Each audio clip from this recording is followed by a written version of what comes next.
Today we're uncorking the magic behind micro wineries in Folsom and getting a taste of their lively history. Here to tell us more is Eric Kopke of Willamette Wineworks. Hello, Eric. Thank you for having me. Yeah, happy to have you on. I mean, this is a great, we got some delicious wine out here. I'm a happy person.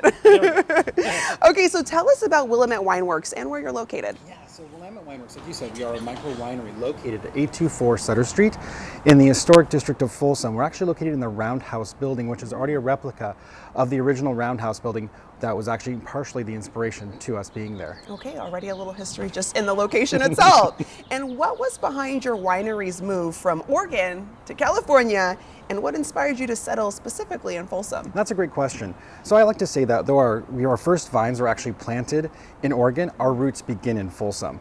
So our founder, Jim Burnett, his mother's side of the family actually goes back multiple generations in Folsom. His grandfather, Norman Cook, was actually,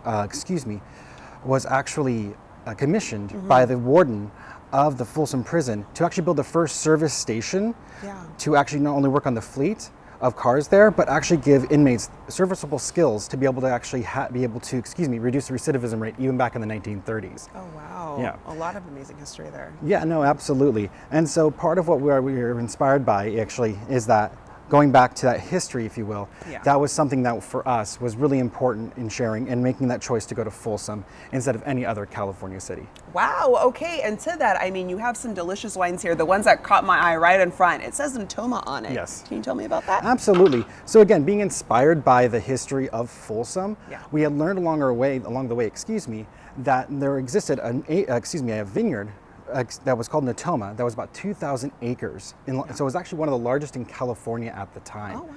And so when we learned about that, we had to, of course, tell that history. And unfortunately, though, about 1906, the vines were replaced with dredgers as they found gold on the property, and actually equivalent to about $110 million worth of gold today. Oh my goodness. So yeah, if you're driving down Folsom Boulevard heading to our tasting room, you're actually driving on where the vineyards used to be along the river. Oh my gosh. Okay, and so you mentioned some of these wines. I mean, I'm looking at the back trying to get a taste of the flavors. What can you tell me about it? Absolutely. So in front, we have our Viognier. So perfect in time for Viognier Day on April 25th. We're actually doing a $10 glass pour on that.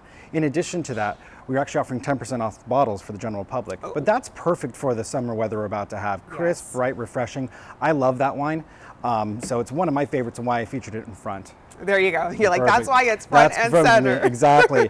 And then tell us, go ahead, keep telling us more about the wines. Absolutely. So I love the Zinfandel, the Old Vine Zin. That's actually my tri-tip wine. Okay. Ooh, so if you're a big fan of barbecuing, simple spices, it brings out the beautiful baking spices in there as well as the brambly fruit. So if you're a big barbecue fan, go for that Old Vine Zin. Okay, he's a man who knows his wines. You can tell. And then you have to tell me about your tasting room, because there's a really unique experience that happens there. So tell our viewers what's so part of the reason we're branded as a micro winery is we actually have an experience called the blending experience. Yes. Where we actually come in and play winemaker for the day.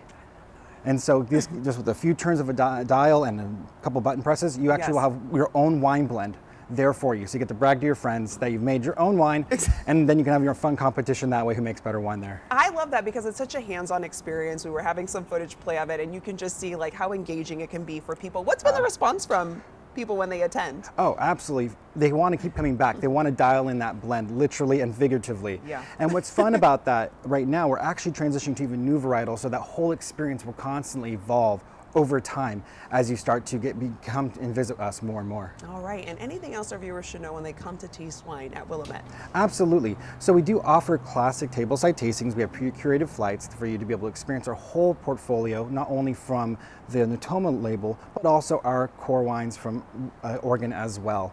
And then we also serve Scott Seafood. They're our neighbors below us. So we just recently partnered with them, so we've had fun pairing our wines with some of their classic dishes. There you go, some Scott Seafood, some Willamette Wineworks wine. This sounds like a win-win situation, Eric. Oh, absolutely. Thank you so much for telling us about this. Thank you. Appreciate you having me. Thank you so much again. Of course. I'm going to let our viewers know where they could go for more info. You can, for location, hours, and more, check out WillametteWineworks.com.